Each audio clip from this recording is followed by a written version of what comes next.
Hello, welcome once again. तो हमारा जो टॉपिक चल रहा है टेंसेस का, उसमें हम प्रेजेंट टेंस के दो पार्ट्स कर चुके हैं, प्रेजेंट इंडेफिनिट और प्रेजेंट कंटिन्यूअस। आज हम उसको आगे बढ़ाते हैं। नेक्स्ट टेंस है तीसरा,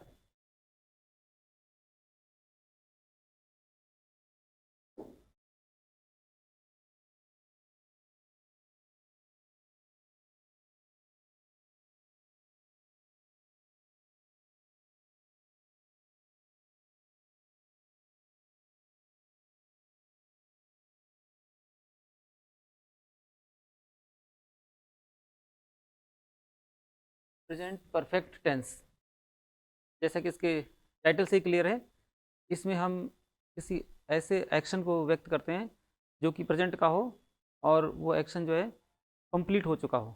इन the immediate past the action has been completed. अभी भी कोई एक्शन हो चुका है, कंप्लीट हो चुका है, या कोई काम हमने कंप्लीट कर लिया है, उसको व्यक्त करने के लिए हम इस टेंस का प्रयोग करते हैं। सबसे पहले तो इसके रूल्स देखते हैं, और रूल्स में फिर वही तीन तरह के जो सेंटेंस होते हैं बताए थे आपको पहले।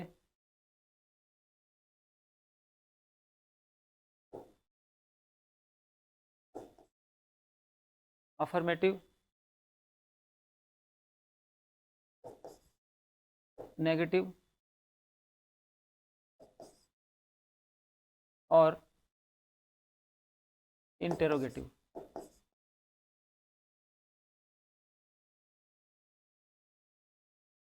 अफर्मेटिव में इस टेंस के रूल्स हैं,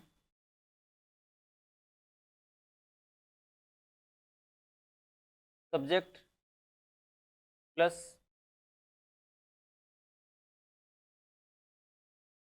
हैज़ और हैव, ये हमारी हेल्पिंग वर्ब है। सब्जेक्ट के बाद हेल्पिंग वर्ब आएगी हैज़ अथवा हैव। उसके बाद मेन वर्ब आएगी, और वो भी थर्ड फॉर्म में, मेन वर्ब की थर्ड फॉर्म का प्रयोग होगा, और उसके बाद ऑब्जेक्ट आएगा। ये हुआ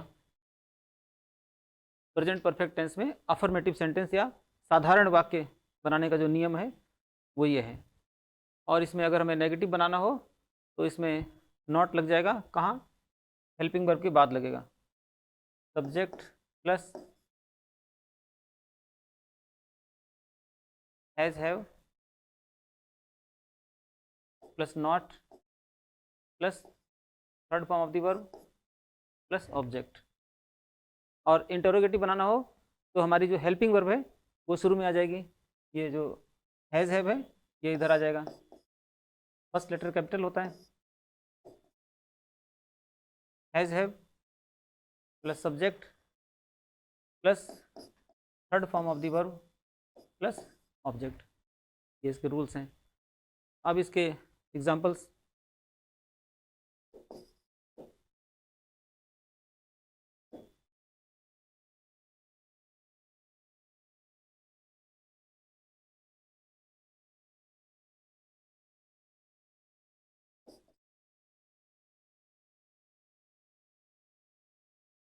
he has written a letter। इसके पहले आपको बता दूं हैज़ हैव के बारे में, कहाँ पर हैज़ का यूज़ करना है और कहाँ पर हैव का यूज़ करना है। तो वही रूल जो पहले बताया था, थर्ड पर्सन सिंगुलर नंबर के साथ में हैज़ लगाना है।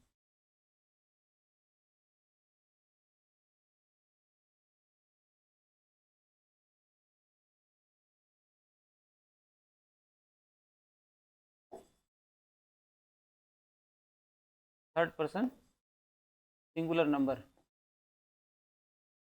तो कौन कौन से आते हैं?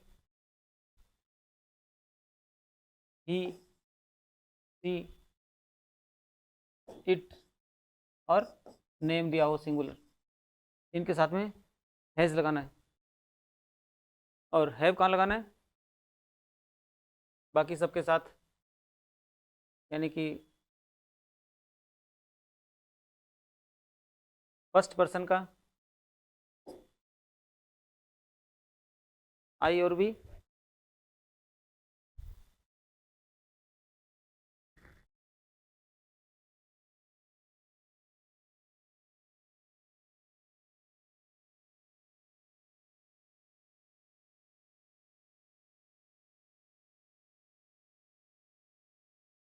उसके बाद है यू सेकंड पर्सन,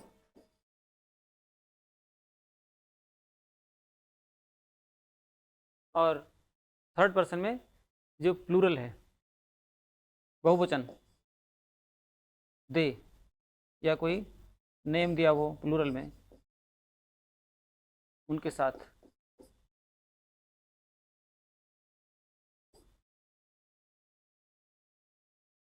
तो आई वी यू दे, और प्लूरल नाम कोई दिया हो उसके साथ हैव का प्रयोग करना है। बाकी सबके साथ यानी कि ही शी इट और सिंगुलर नेम के साथ हैज़ का प्रयोग करना है। तो इसमें ही है, यहाँ पर थर्ड पर्सन सिंगुलर नंबर है, इसलिए यहाँ पर ये हैज़ का प्रयोग किया गया। हमारी जो हेल्पिंग वर्ब है हैज़।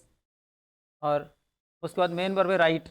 राइट की थर्ड फॉर्म, क्योंकि रूल में लिखा हुआ है वर्ब की थर्ड फॉर्म लगानी है, परफेक्ट टेंस है। In order to show the perfection of the action, जो भी एक्शन हम व्यक्त करने जा रहे हैं उसके परफेक्शन को शो करने के लिए हमें वर्ब की थर्ड फॉर्म का सहारा लेना पड़ता है। इसलिए राइट की थर्ड फॉर्म क्या है? रिटन। उसका प्रयोग हुआ यहाँ पर, he has written a letter. उसने एक पत्र लिखा है, या उसके द्वारा एक पत्र लिखा जा चुका है, उसने एक पत्र लिख दिया है, उसने एक पत्र मतलब वो लिख चुका है, एक्शन कंप्लीट हो चुका है। इसीलिए इसको कहते हैं परफेक्ट टेंस। प्रेजेंट के अंदर वो काम जो है परफेक्ट हो चुका है, उसको व्यक्त करने के लिए इस तरह का सेंटेंस कंस्ट्रक्शन हमें करना होता है। दूसरा example,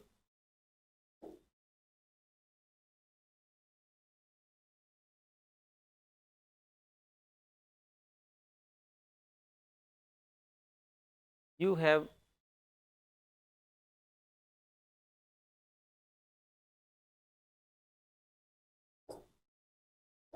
scene this movie. You have seen this movie. अब इसमें हेल्पिंग वर्ब जो है हैव आई, क्योंकि जो सब्जेक्ट है यू है, सेकंड पर्सन है, इसलिए हैव का प्रयोग हुआ। और उसके बाद थर्ड फॉर्म, सी की third form seen. You have seen this movie.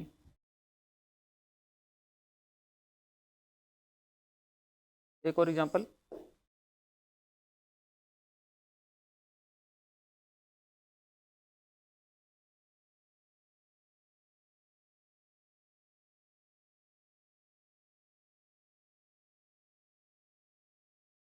they have not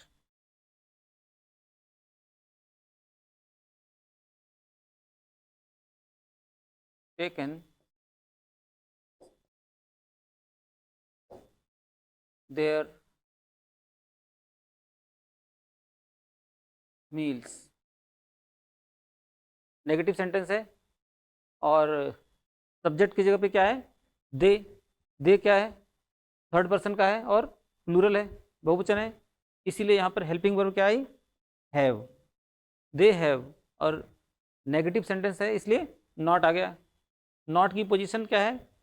helping verb और मेन वर्ब के बीच में। ये हैव क्या है? Helping verb. और टेकन क्या है? मेन वर्ब की थर्ड फॉर्म। इन दोनों के बीच में नॉट आ गया। They have not taken their meals. उन्होंने अपना खाना नहीं खाया है। ये हुआ नेगेटिव सेंटेंस का एग्जाम्पल। अब एक देखो interrogative sentence.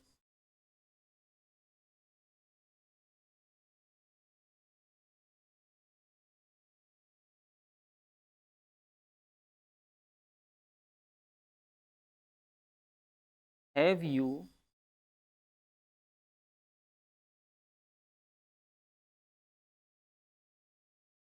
Finished your work. Interrogative sentence क्या आपने अपना कार्य समाप्त कर लिया है, इस बात को अगर कहना है तो सबसे पहले हेल्पिंग वर्ब हैव। क्यों आई हैव? क्योंकि यहाँ पर जो सब्जेक्ट है यू है, जो कि सेकंड पर्सन है, इसलिए हेल्पिंग वर्ब हैव आई।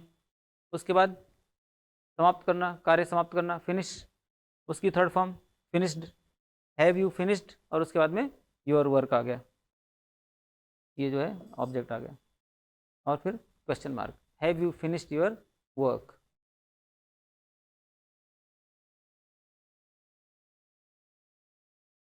ये तो ही बात इसकी प्रेजेंट परफेक्ट टेंस की। इसमें दो तीन बातें जो इंपॉर्टेंट मैंने आपको बताई।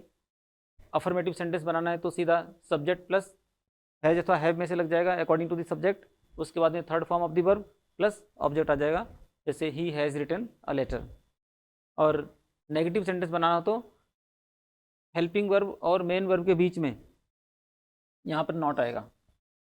पहले सब्जेक्ट, फिर helping verb according to the situation, हमें हैज़ या हैव कौन सी चाहिए वो लगाएंगे, उसके बाद में नॉट, और उसके बाद में मेन वर्ब की थर्ड फॉर्म, और फिर ऑब्जेक्ट, जैसे they have not taken their meals. They subject, have helping verb, फिर नॉट आ गया नेगेटिव के लिए, और third form of the verb take का टेकन, और देयर मील्स जो है ऑब्जेक्ट आ गया। And in order to make the interrogative sentence we have to place the helping verb has और have in the very beginning of the sentence. Has और have sentence के प्रारंभ में आएंगे नेगेटिव बनाने के लिए। तो जैसे ये नेगेटिव सॉरी इंटरोगेटिव सेंटेंस है, have you finished your work, तो इसमें हैव जो है शुरू में आ गया। अगर यहाँ पर थर्ड पर्सन सिंगुलर नंबर होता तो हैव की जगह पे हैज आता, जैसे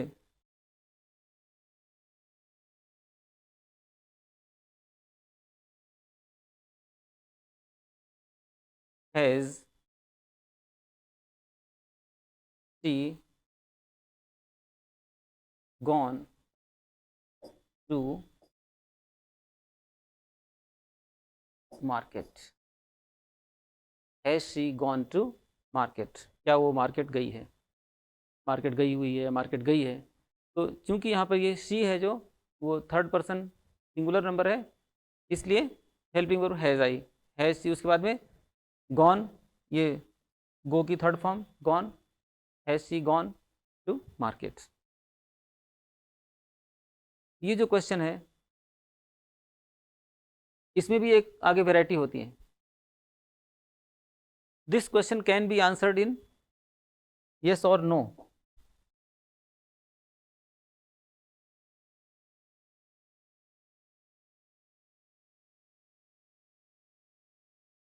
So it is called yes no type.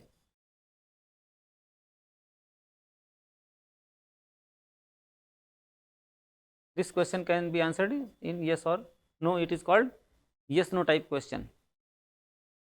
The questions which begin with a helping verb can be answered in yes or no, and that's why they are called yes no type question. और उनके लिए हमें कुछ नहीं करना, सिर्फ helping verb को उठा करके शुरू में ले आना है। यहाँ हैज़ आ गया, इधर हैव आ गया, और हमारा क्वेश्चन जो बना है वो क्या है, yes no type, because it can be answered in yes और no. Have you finished your work, you can say yes, you can say no, ठीक है, इसलिए येस नो टाइप। इस तरह दूसरा क्वेश्चन है, has she gone to market, आप कह सकते हो, वो कह सकती है येस और नो, तो ये भी इसी की कैटेगरी में आ गई, येस नो टाइप क्वेश्चन। लेकिन अगर दूसरे टाइप का क्वेश्चन हो, जैसे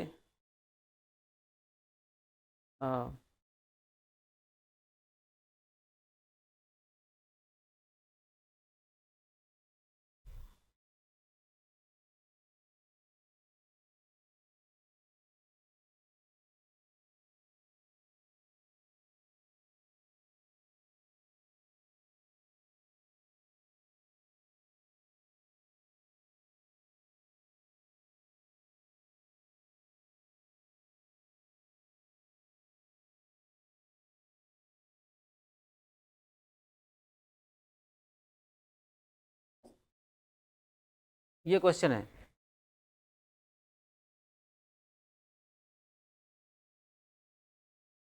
who has broken this plate, अब इसका आंसर हम यस या नो में नहीं दे सकते। आपसे पूछा गया क्वेश्चन कि who has broken this plate, ये प्लेट किसने तोड़ी है। तो ऐसे क्वेश्चन जिसका आंसर हम यस या नो में नहीं दे सकते, पहली बात तो वो हेल्पिंग वर्ब से स्टार्ट नहीं होते। हेल्पिंग वर्ब से स्टार्ट होता है, जैसे is, am, are, was, were, has, have, had, इनसे अगर स्टार्ट होता है तो उसका आंसर हम यस या नो में दे सकते हैं और उनको हम यस नो टाइप क्वेश्चन बोलते हैं। लेकिन इसका आंसर हम यस या नो में नहीं दे सकते और ये स्टार्ट हो रहा है डब्ल्यू एच क्वेश्चन वर्ड से, तो इसको हम क्या कहते हैं, डब्ल्यू एच टाइप। ये डब्ल्यू एच टाइप जो है क्वेश्चन है।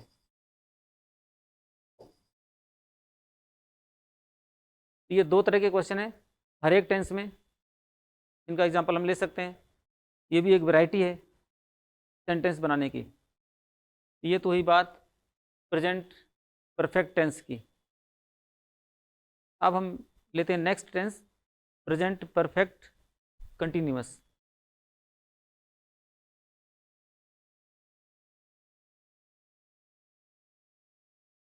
चौथा जो हमारा टेंस है वो है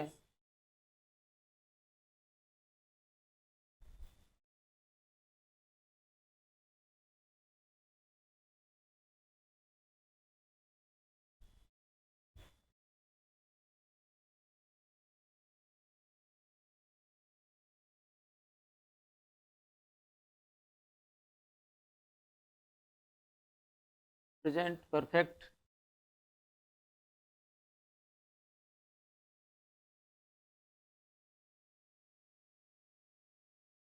कंटिन्यूअस टेंस।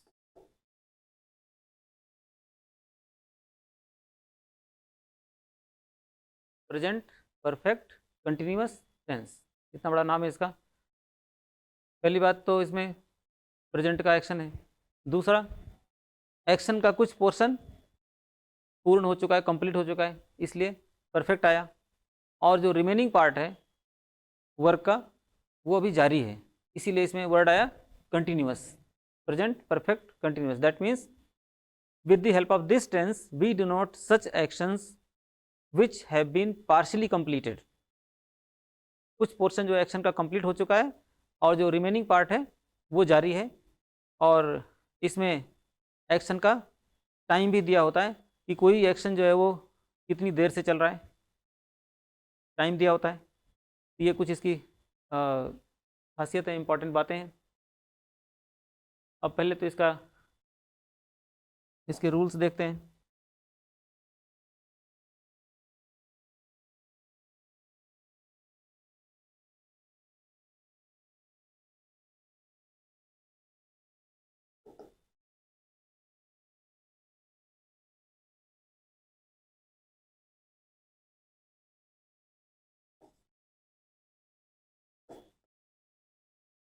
अफर्मेटिव में क्या रूल्स हैं, और फिर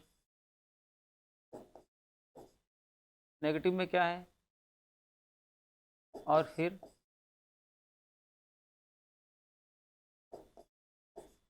इंटरोगेटिव में क्या रूल्स हैं।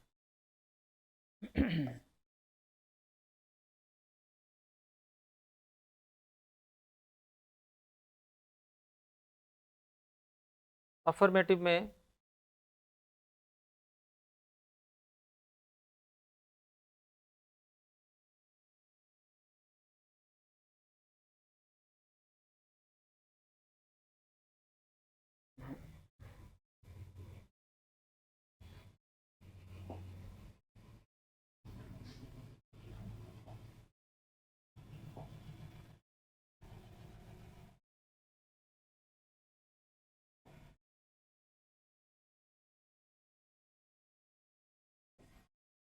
Subject plus has oblique have plus एक और हेल्पिंग वर्ब आएगी been. BWN been plus verb first form plus ING plus since और फॉर। इस तरह से इसका सेंटेंस कंस्ट्रक्शन, आगे और भी वर्ड्स आते हैं इसमें। Subject plus helping verb has have plus been in order to show the continuity of the action of the remaining part of the work, plus ing form plus since और for in order to show the time, क्योंकि इसमें time दिया होता है और उसको show करने के लिए हम since या for का प्रयोग करते हैं। नेगेटिव में क्या होगा,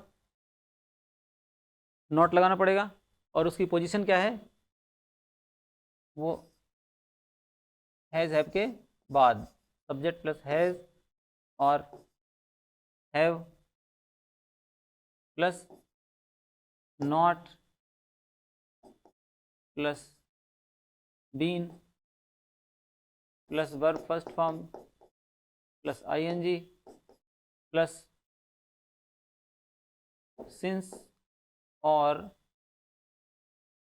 फॉर। और इंटरोगेटिव बनाना हो तो हेल्पिंग वर्ब जो है हैज़ हैव पहले आ जाएगी, हैज़ और हैव प्लस सब्जेक्ट और बीन अपनी जगह पे रहेगा plus V1 plus ING form plus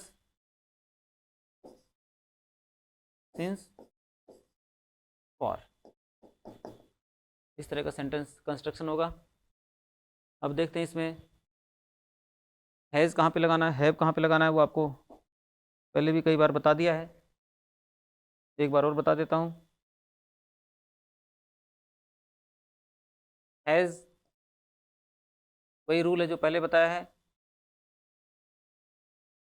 he she it name के साथ हैव का प्रयोग I we you they और नेम ये है प्लूरल, प्लूरल के साथ, बहुवचन के साथ। उसके बाद सब्जेक्ट आ जाएगा, फिर बीन आ जाएगा, वर्ब की ING फॉर्म आ जाएगी और उसके बाद सिंस या फॉर का प्रयोग करना है। अब इसके बारे में आपको पता होना चाहिए कि सिंस कहाँ लगाते हैं और फॉर कहाँ लगाते हैं। तो सिंस का प्रयोग होता है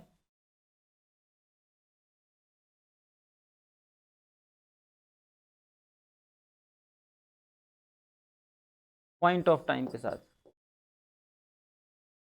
और फॉर का प्रयोग होता है पीरियड ऑफ टाइम।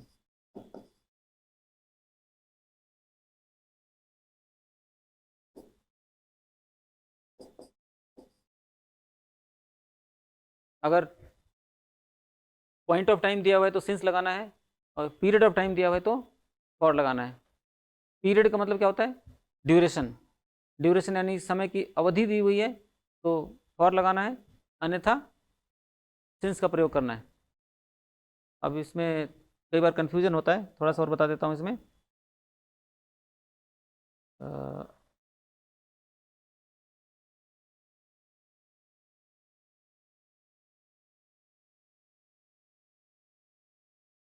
जैसे दिया हुआ है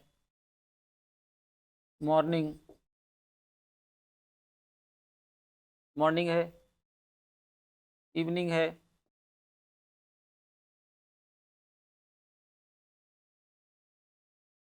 या डेज के नाम दिए हुए हैं,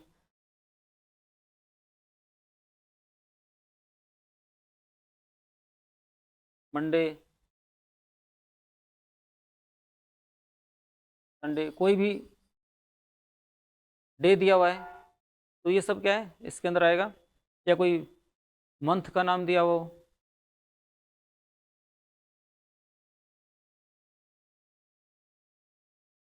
किसी भी महीने का नाम दिया हो तो वो सब पॉइंट ऑफ टाइम के अंदर आएगा। और पीरियड ऑफ टाइम के अंदर जैसे कोई दिया हुआ है डेज, कितने दिनों से, नंबर ऑफ डेज दिए हुए हैं, या मंथ्स, कितने महीने से कोई काम हो रहा है, या आवर्स, कितने घंटे से कोई काम हो रहा है, आवर्स दिया हुआ है, या minutes,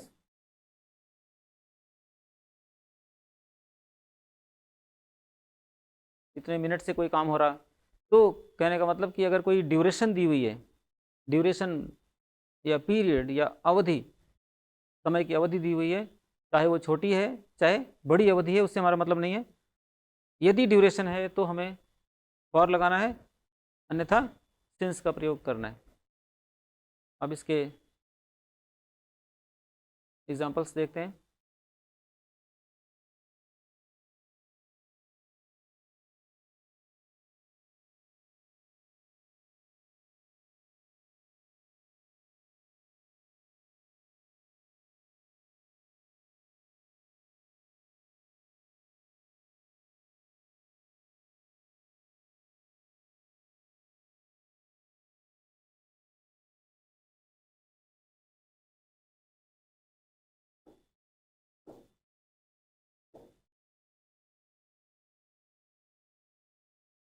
He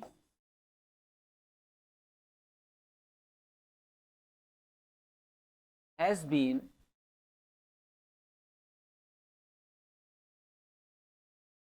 writing a letter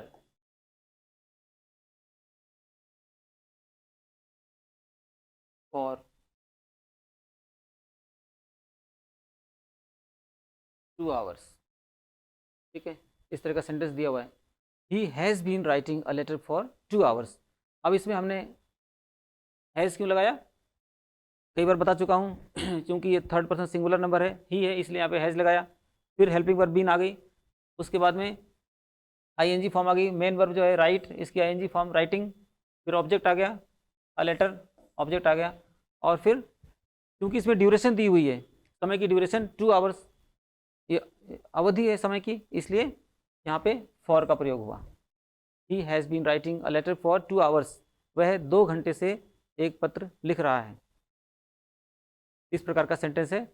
जब कभी हमें इस तरह की किसी कार्य को व्यक्त करना हो जिसमें समय की अवधि दी हुई हो, कोई निश्चित समय दिया हो या कोई अनिश्चित समय दिया हो, या समय की अवधि दी हो, उसको व्यक्त करने के लिए इस टेंस का यानी कि प्रेजेंट परफेक्ट कंटिन्यूअस टेंस का सहारा हम लेते हैं। एक और एग्जांपल देखते हैं।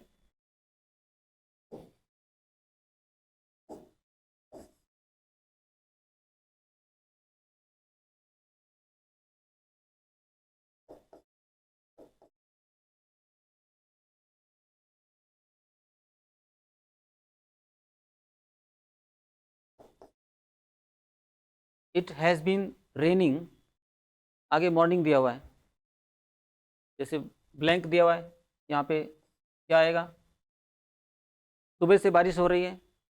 It has been raining, morning दिया हुआ है, तो आपको सिंस या फॉर लगाना है। क्या लगाएंगे, अभी बताया था आपको रूल्स बताते समय, सिंस, सिंस मॉर्निंग।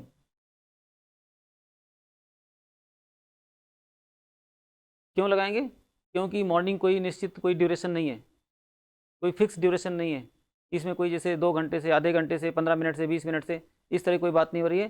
तो मॉर्निंग, इवनिंग, मिडनाइट, ठीक है, या कोई दिनों के नाम है, संडे, मंडे, ट्यूसडे, वेंसडे कोई दिया हुआ है, या महीने के नाम दिए हुए हैं, जनवरी, फरवरी, मार्च, अप्रैल, इन सब के साथ क्या है, सिंस का प्रयोग होता है। तो इसमें वही बात है, सुबह से बारिश हो रही है, it has been raining since morning. ठीक है, तो यहाँ पे सब्जेक्ट क्या है अपना, इट है, प्रिपरेटरी इट, कोई व्यक्ति नहीं है, तो कोई काम शुरू होता है नेचुरल, तो उसके लिए हमें प्रिपरेटरी इट का सहारा लेना पड़ता है।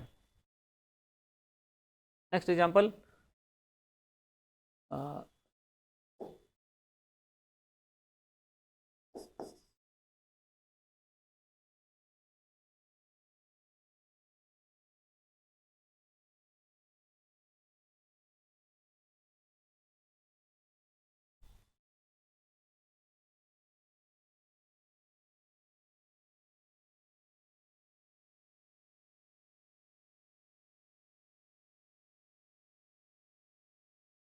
मान लीजिए यहाँ पर दिया हुआ है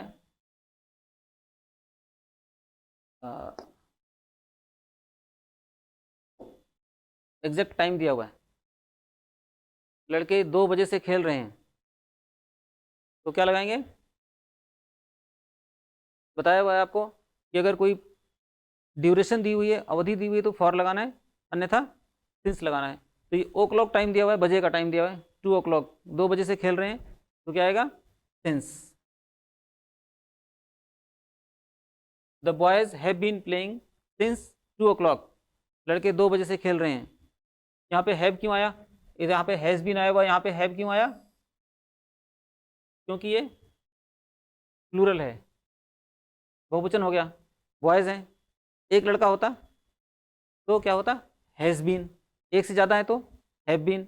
ये बातें कई बार बता चुका हूँ, बार बार रिपीट करने की आवश्यकता नहीं होनी चाहिए। अब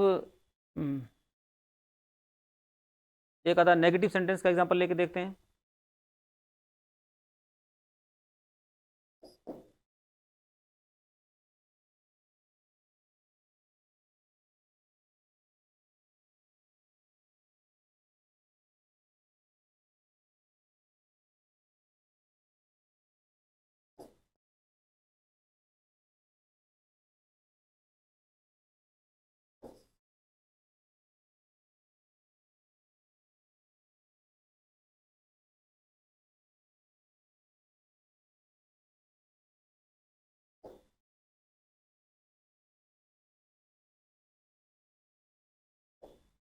you have not been attending your classes since Monday, आप मंडे से अपनी क्लास अटेंड नहीं कर रहे हैं। ठीक है, नेगेटिव हो गया। कई सारी चीज़ें हैं जो ध्यान में रखने वाली हैं, हालांकि पहले बता चुका हूँ आपको। यहाँ पर सबसे पहले, क्योंकि ये यू है, यू क्या है? सेकंड पर्सन, इसीलिए हेल्पिंग वर्ब क्या आई? हैव। अगर यहाँ पे थर्ड पर्सन सिंगुलर नंबर होता, ही शी इट, या किसी का नाम होता, तो हम यहाँ पे हैज़ लगाते, लेकिन चूंकि ये सेकंड पर्सन है इसलिए हैव लगाया। फिर उसके बाद नकारात्मक वाक्य है तो इसलिए नॉट आया। उसके बाद में दूसरी हेल्पिंग वर्ब बीन आई। उसके बाद में main verb attend, main verb है, इसकी आईएनजी फॉर्म। और फिर ऑब्जेक्ट, आप क्या चीज़ नहीं अटेंड कर रहे हो? What have you not been attending? Your classes. ये हो गया ऑब्जेक्ट। कब से नहीं अटेंड कर रहे हो? मंडे से। मंडे क्या है? ड्यूरेशन है? नहीं है। क्योंकि ये ड्यूरेशन नहीं है इसलिए यहाँ पे सिंस का प्रयोग होगा। ये कोई निश्चित ड्यूरेशन नहीं है, समय की अवधि नहीं है कि आधे घंटे से 2 घंटे से 3 घंटे से या 10 दिन से 4 दिन से।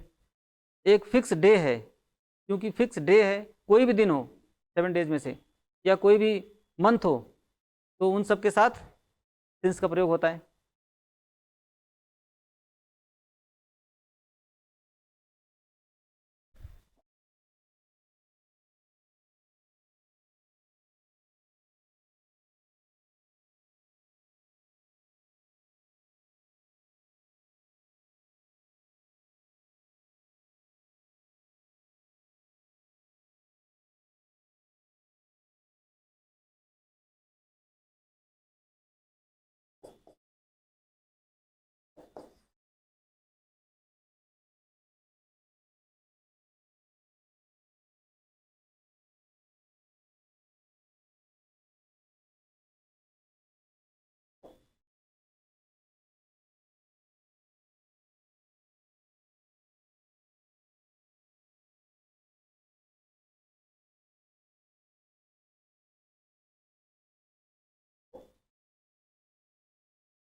आई have been teaching you English for 1 week, मैं 1 सप्ताह से आपको इंग्लिश पढ़ा रहा हूँ। अब फिर से देखो, इसमें यहाँ पर आई है, आई क्या है? फर्स्ट पर्सन है, इसलिए यहाँ पर हैव आया। फिर हेल्पिंग वर्ब बीन, और फिर main verb teach plus ING teaching, और यू ऑब्जेक्ट है, इंग्लिश ये भी ऑब्जेक्ट है, बाई चांस इसमें 2 ऑब्जेक्ट हैं और उसके बाद में ड्यूरेशन दी हुई है 1 वीक। 1 वीक क्या है? ये ड्यूरेशन है, समय की अवधि। क्योंकि ये अवधि है इसलिए यहाँ पे फॉर का प्रयोग हुआ है। ठीक है, मेरे हिसाब से अब इसमें कोई डाउट नहीं होना चाहिए कि सिंस कहाँ लगाते हैं, फॉर कहाँ लगाते हैं। ये अच्छी तरह से क्लियर हो गया होगा, आपको बहुत बार बता दिया है। फिर भी अगर किसी को कोई डाउट हो तो जिस दिन रखेंगे एक दिन वो प्रॉब्लम सॉल्विंग डे, उस दिन आप लेके आना अपने एग्जाम्पल्स और जो भी डाउट्स हैं। अब इसका लेते हैं इंटरोगेटिव सेंटेंस।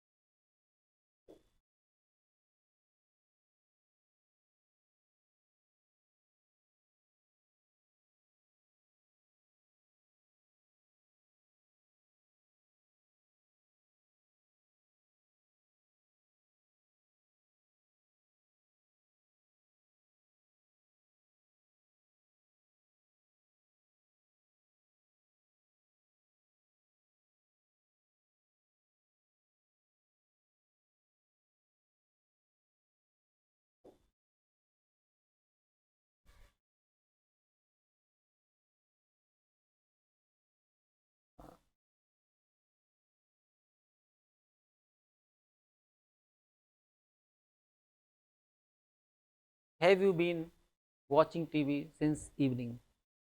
क्या आप शाम से टीवी देख रहे हैं? हेल्पिंग वर्ब हैव शुरू में आ गई क्योंकि क्वेश्चन पुट करना है। हैव क्यों लगाया? क्योंकि यहाँ पे यू है जो कि सेकंड पर्सन है। और फिर आगे हेल्पिंग वर्ब दूसरी बीन और मेन वर्ब वॉचिंग। और चूंकि यहाँ पे इवनिंग जो है ये कोई ड्यूरेशन नहीं है इसलिए यहाँ पे सिंस आया है।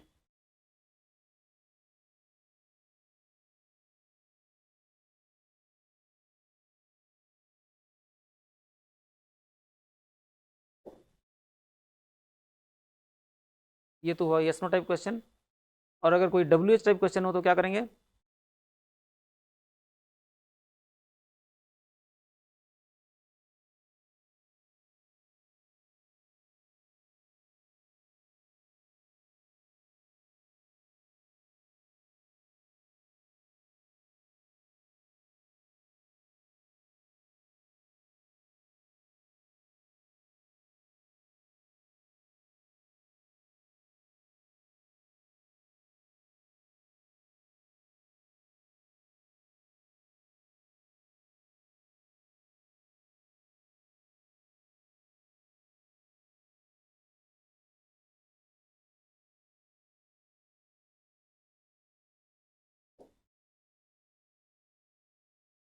Who has been making that noise for 2 hours? 2 घंटे से ये शोर कौन मचा रहा है? यहाँ पर ड्यूरेशन जो दी हुई है वो 2 घंटे से है। ये आवर्स है, 2 आवर्स। आवर्स क्या है? ड्यूरेशन है, इसलिए यहाँ पे फॉर का प्रयोग हुआ। और इसमें ये 2 o'clock है, इसमें सिंस का प्रयोग हुआ है। ठीक है, अगर निश्चित समय दिया हुआ है o'clock वगैरह बजेगा तो सिंस आएगा। और कुछ घंटे, मिनट, दिन, महीने या वर्ष अवधि दी हुई है तो फॉर का प्रयोग होगा। Who has been making that noise for 2 hours? 2 घंटे से शोर कौन मचा रहा है? इस तरह का सेंटेंस कंस्ट्रक्शन करना हो तो इस टेंस का सहारा लेते हैं हम, जिसे कहते हैं प्रेजेंट परफेक्ट कंटिन्यूअस टेंस। तो आपको बताया कि जिस टेंसेस के जो 3 ब्रॉड डिविजन्स हैं, प्रेजेंट, पास्ट और फ्यूचर। और आगे चल के फिर इसमें 4 पार्ट्स हैं, इंडेफिनिट, कंटिन्यूअस, परफेक्ट और परफेक्ट कंटिन्यूअस। तो सबसे पहले हमने प्रेजेंट के ये चारों पार्ट किए हैं, present indefinite, present continuous, present perfect और प्रेजेंट परफेक्ट कंटिन्यूअस टेंस। अब नेक्स्ट जो टेंस है पास्ट टेंस, वो हम नेक्स्ट क्लास में करेंगे। Thank you.